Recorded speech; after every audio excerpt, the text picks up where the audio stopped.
Hello everyone, praise the Lord. मैं हूँ Esther और आज मैं आपको बताने वाली हूँ हॉलीनेस के बारे में। हॉलीनेस हमारे जीवन में बहुत ही महत्वपूर्ण है।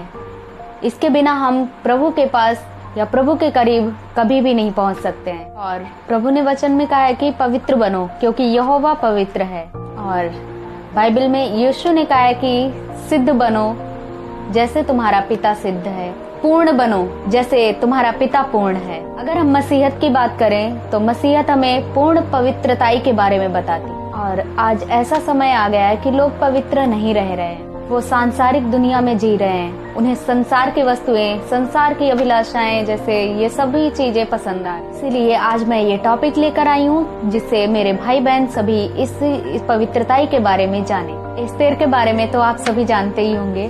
बाइबल में जब हम पढ़ते हैं तो उसमें एस्तेर की कहानी दी गई है जिसे आप सभी को पढ़ना चाहिए और मैं उसमें से कुछ बातों को बताना चाहती हूँ। बाइबल में लिखा है कि एस्तेर एक सिंपल लड़की थी, यानी कि वो एक साधारण लड़की थी और वह साधारण जीवन जीती। और एस्तेर परमेश्वर का भय मानती थी। हालेलुया। और आप पढ़ते हैं उसमें कि राजा छरियस ने ये घोषणा करवाई थी कि सभी लड़कियों को, सभी कुंवारी लड़कियों को इकट्ठा किया जाए और उसमें से मैं किसी एक को रानी बनने के लिए चुनूंगा। राजा छरियस ने एस्तेर को चुना। और किस लिए चुना? क्योंकि इसलिए चुना कि उसने राजा के बातों का विवेकपूर्ण उत्तर दिया था, इसलिए वह चुनी गई। और राजा को उसका कैरेक्टर गुड लगा, बहुत ही अच्छा कैरेक्टर लगा, इसलिए उसको चुना। उसने राजा को विवेकपूर्ण उत्तर कैसे दिया? क्योंकि वह पवित्रताई में थी, परमेश्वर का डर मानती थी, इसलिए वह पूरी तरह से पवित्रता में थी और तभी वह विवेकपूर्ण उत्तर दे पाई। हालेलुया। और इसलिए मैं बताना चाहती हूँ मेरे भाइयों, मेरी बहनों कि हमें हमारे जीवन में सबसे ज्यादा बहुत ही जरूरी है हमारे जीवन के लिए पवित्रताई, यानी कि हॉलीनेस। तो मेरे भाइयों और बहनों, हम पवित्रताई में कैसे चलें? बहुत से भाई बहन हैं, पवित्रताई में चलना चाहते हैं लेकिन वे नहीं चल पाते हैं। बहुत कोशिश करते हैं और वे गिर जाते हैं क्योंकि परमेश्वर उनसे दूर होता है। परमेश्वर से वह दूरी खुद बना लेते हैं, इसलिए जब परमेश्वर से दूरी बनाते हैं इसलिए वह पवित्रता में नहीं रह पाते। और इसलिए मेरे भाइयों और मेरी बहनों, हमारे जीवन में पवित्रताई बहुत जरूरी है। और इसलिए मैं आगे के पॉइंट बताना चाहती हूँ आपको कि पवित्रता के लिए हमें क्या करना है। सबसे पहले पॉइंट है कि प्रभु की संगति करो और उसी में रहो। एक आत्मा हो जाओ, प्रभु में एक हो जाओ। प्रभु की संगति करना है। प्रभु की संगति कैसे करना है? सबसे पहले हमें क्या करना है कि चर्च जाना है। हर संडे बहुत से ऐसे लोग हैं जो संडे की प्रेयर को नहीं देखते हैं और संडे प्रेयर में, संडे मीटिंग में इकट्ठे भी नहीं होते हैं। चर्च पास में होता है फिर भी चर्च नहीं जाते हैं। और आजकल तो ऑनलाइन प्रेयर होती है फिर भी ऑनलाइन प्रेयर भी नहीं देखना चाहते हैं। यूट्यूब पे अदर वीडियो देखेंगे, तरह तरह के गाने सुनेंगे, सब कुछ होगा लेकिन प्रेयर नहीं अटेंड करते। और हमें क्या करना है? संडे मीटिंग हमें अटेंड करनी है। और दूसरा, हमें प्रभु के पास जाना है, पर्सनल रिलेशन, प्रभु से पर्सनल रिलेशन बनाना है। और दूसरा पॉइंट है मेरे भाइयों और बहनों, चाहे तो आप लिख लीजिए या फिर याद कर लीजिए। हमें क्या करना है? हमें खुद अपने आप से वादा करना है कि रोज 1 घंटे और 1 घंटे से ज्यादा बाइबल पढ़ना है। अगर 1 घंटे से ज्यादा बाइबल पढ़ पाते हैं तो पढ़िए, नहीं तो फिर 1 घंटा जरूरी है, निकाल लीजिए। 1 घंटा निकाल कर आप अपनी बाइबल को पढ़ें, उस पर मनन करें, वचन पर, और स्टडी करें। और तीसरा पॉइंट है कि हमें गलत लोगों से दूर रहना है। सबसे पहले हमें ये देखना है कि प्रभु में वह सीरियस है या नहीं है। तो हमें कैसे लोगों के साथ रहना है?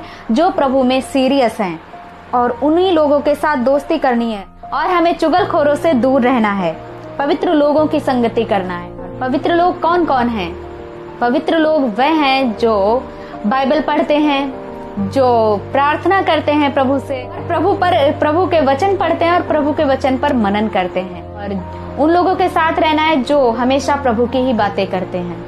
चौथा पॉइंट मैं बाइबल से लूंगी और इससे आपको चेक करना है कि क्या मैं इन बातों में तो नहीं हूँ। दूसरा तिमोथी अध्याय 3 वचन 1 से हम पढ़ते हैं, पर यह स्मरण रख कि अंतिम दिनों में कठिन समय आएंगे, क्योंकि मनुष्य स्वार्थी, लोभी, डींगमार, अभिमानी, निंदक, माता पिता की आज्ञा टालने वाले, कृतघ्न, अपवित्र, दया रहित, क्षमा रहित, दोष लगाने वाले, असंयमी, कठोर, भले के बैरी, विश्वासघाती, ढीठ, घमंडी और परमेश्वर के नहीं वरन सुख विलास के ही चाहने वाले होंगे। अब आपको चेक करना है कि क्या मनुष्य, यहाँ पर लिखा है कि क्योंकि मनुष्य स्वार्थी, लोभी। अब आपको चेक करना है कि क्या आप स्वार्थी तो नहीं हैं? लोभी, क्या आप लोभी तो नहीं हैं? डींग मारने वाले।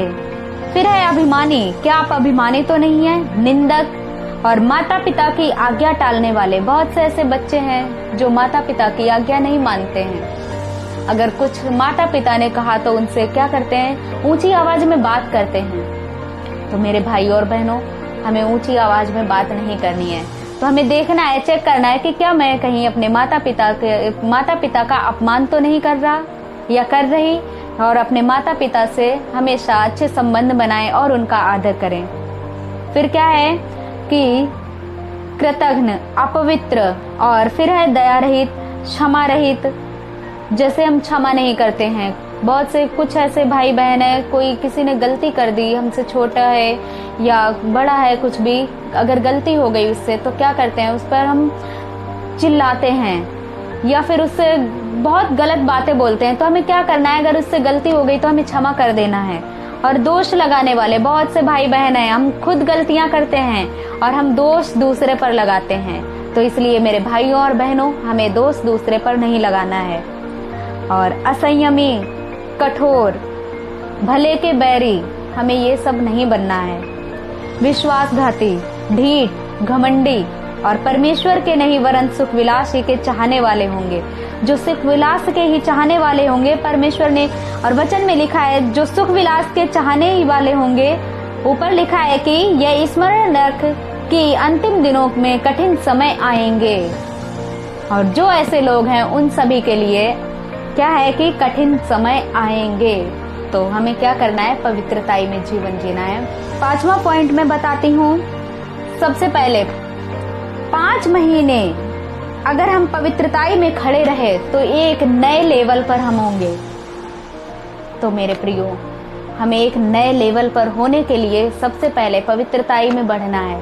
तो हम पवित्रताई में बढ़ें। मेरे भाइयों और बहनों, आज मैंने जो भी पॉइंट्स बताए हैं तो आप उनको लिख लीजिए, याद कर लीजिए। और मेरा वीडियो अगर आपको अच्छा लगा है तो लाइक शेयर जरूर करें और चैनल को सब्सक्राइब भी कर लें। प्रभु आप सबको आशीष दे। आमीन।